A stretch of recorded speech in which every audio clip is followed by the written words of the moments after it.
नमस्कार दोस्तों, pro people news में मैं आपका स्वागत करता हूं। इजराइल और फिलिस्तीन के बीच युद्ध शुरू हो गया है। 7 अक्टूबर को अल सुबह इस्लामिक आतंकी संगठन हमास ने अचानक इजराइल पर हमला कर दिया। सैकड़ों रॉकेट इजराइल पर छोड़े गए।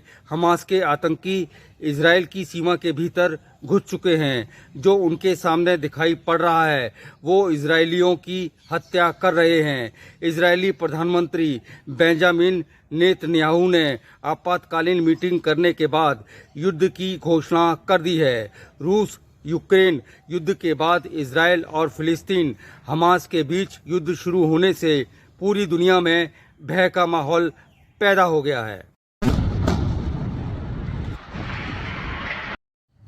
खबर के अनुसार हमास के हमले में 200 से ज्यादा इजरायली मारे गए हैं। मरने वालों की संख्या इससे ज्यादा बताई जा रही है। खबर के अनुसार हमास ने इजराइल पर लगभग 5000 रॉकेट दागकर हमला किया।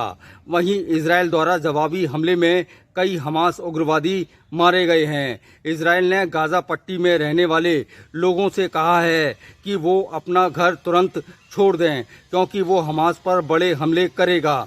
यात्रियों की सुरक्षा को ध्यान में रखते हुए अमेरिकन एयरलाइंस, एयर फ्रांस, लुफ्तहांसा, अमीरात सहित कई एयरलाइंस ने तेल अवीव जाने वाली सभी उड़ानों को कैंसिल कर दिया है। इजराइल के ओफा किम कस्बे में हमास से इजरायली सैनिकों को बंधक बना लिया था, जिन्हें छुड़ा लिया गया है।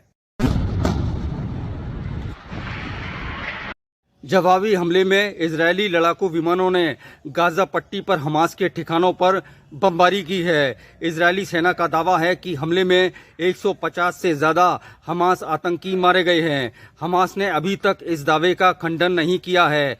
गाजा पट्टी पर अस्पतालों से मिली जानकारी के अनुसार इजरायली हमले में 160 फिलिस्तीनी नागरिक मारे गए हैं। 1000 से ज्यादा घायल हुए हैं। दूसरी तरफ ईरान ने इजराइल पर हमले करने पर हमास का समर्थन किया है, तो अमेरिका इजराइल के साथ खुलकर आ गया है। अमेरिका ने कहा है कि जरूरत पड़ने पर इजराइल को हथियारों की सप्लाई की जाएगी। भारत ने हमास द्वारा इजराइल पर हमले की निंदा की है। यूनाइटेड नेशंस ने भी हमास हमले की आलोचना की है। इजराइल डिफेंस फोर्स के अनुसार इजरायली नौसेना ने समंदर के रास्ते इजराइल में घुसने की कोशिश कर रहे दर्जनों फिलिस्तीनी लड़ाकों को मार गिराया है। खबर के अनुसार इजराइल द्वारा एक बड़े और निर्णायक युद्ध को अंजाम दिया जा सकता है। इससे पूरी दुनिया में खौफ का माहौल पैदा हो गया है।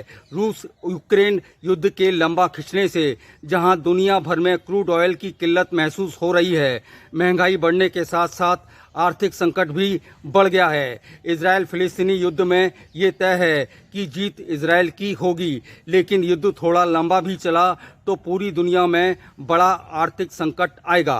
अगली बार फिर आएंगे किसी नई खबर को लेकर। प्रो पीपल न्यूज के लिए अमिताभ आकाश की रिपोर्ट। लेटेस्ट न्यूज अपडेट के लिए हमारे चैनल को सब्सक्राइब करें और साइड में दिख रहे नोटिफिकेशन बेल आइकन पर क्लिक करके हमारे वीडियो को सबसे पहले देखें।